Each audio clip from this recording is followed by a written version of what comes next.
বটবডি দিয়ে আলু ভাজি করলে কিন্তু খারাপ লাগে না।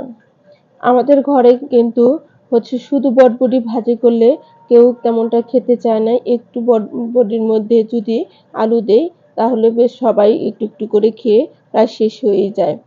এটুক বটবডির মধ্যে আমি একটি আলু দিয়ে ছোট ছোট করে কেটে আমি বটবডির ভাজির মধ্যে দিয়ে দিব।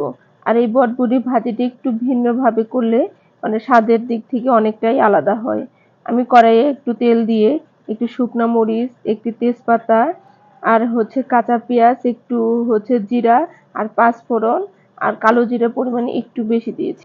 4-5টার মতো কাঁচা মরিচ দিয়েছি, আদা বাটা, রসুন বাটা আর সামান্য লবণ দিয়ে আর একটু হলুদ দিয়ে দিব, আর শুকনা গুঁড়া মরিচ দেব না।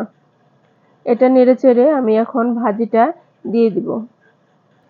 এখন আমি এর মধ্যে বটবটিটা দিয়ে দিব আর সামান্য একটু পানি দিয়ে সেদ্ধ করে নিব। জালটা একটু আস্তে আস্তে করে নিয়েছি আর আমার ভাজিটা প্রায় হয়ে গেছে।